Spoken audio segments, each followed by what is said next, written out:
Ashama harka fuuni kabajamtoota jaallatamtoota maatii keessanii annagaa foodhaa galata waaqayyoo innaa mallaanaa jirtu mee daawwadhaa lukkuu jechuudha waan an horsiisuu eduu laalamee lukkoota tan hin bareedu miti horii innaa lukkoota kanaa isaan turee fudhan jechuudha isaan kanaa biyya kale isaan ta'e ani kan jaalladhu hojii keessaa horii bituu ammoo loon horsiisuu jaaladha amma lukkuu digdama fudhan bitee jira guyyaa biraa immoo irratti nan dabala lukkuu biraa immoo sooratan darbaa sooratan immoo wariittan darbaa jechuudha kanaafuu hojii akkanaa hojjechuu baay'ee hawwaa kanaaf jimmaariidha kuni jalqaba hojjechuudha suuqii adda addaa hojjechuu baay'ee ta'ii qabu jechuudha ta'ullee kan jechuun barbaada dhaggeeffattoota kooyi meenaaf daawwadha isaan kun turee fudhaniidha fudhan immoo deebisee torbeettan bitaa jechuudha akkasumas immoo yaadarii gaadarii bitaa jechuudha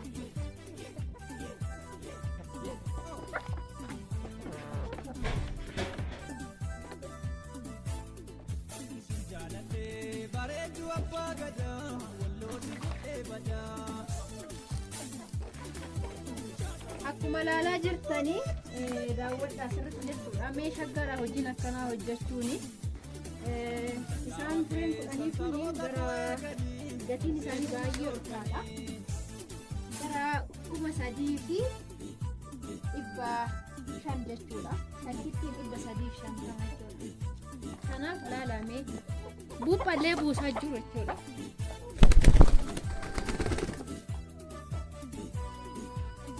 amma immoo lukkuurraan gara hoolaan darbaa jechuudha mee hojiin kun maal fakkaata amma yeroodhaan nyaata isaanii nan kennaa fi yeroodhaan gara alaa gadan baasa amma gara alaatti baasee akka isaan jedhan aduu ifatan taasisaa jechuudha tokkoon isaanii immoo buuphaa buusaa jiru jechuudha baay'ee buusaa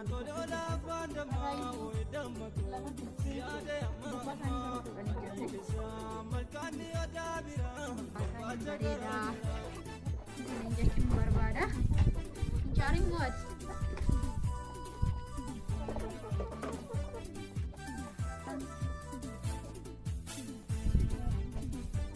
mana isaaniillee ganaan asadda sirriitti jechuudha kun mana jechuun mana gimmaa shakkas kushiinarraa kanaa ta'edha jechuudha ganaa mana jalqaba haarawaadha hanga sanitti hin taa'u jedhee mana keeyoon umuree mana isaanii sirriitti ijaaraa kana fakkaata akkuma dhaggee laalaa jirtan daawwachaa jirtan akkin gadi baase malee alatti naasiin jiru hedduu jaaladhaa horii horsiisuu warii limaatii bituu daawwadhaa asirratti hin jedha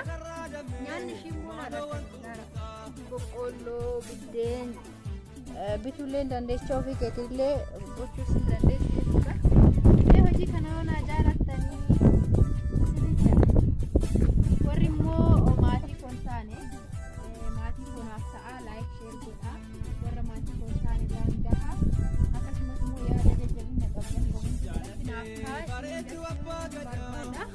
dhaggeeffattoota kooyi gara fuulduraatti immoo agama guddachaa deemu walumaan laallaa kana fakkaatu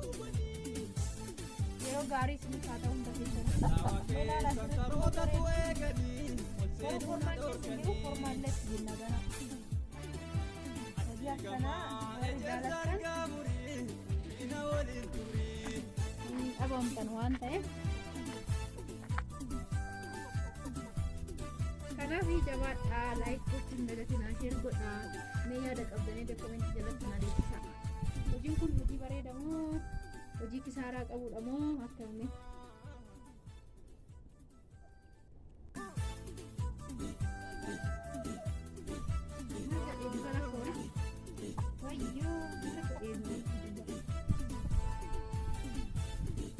Hola, bicha,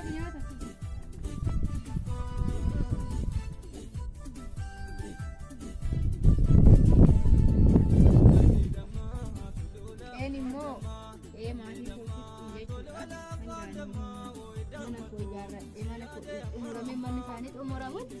asumatti barsiisaa qeenqee maatii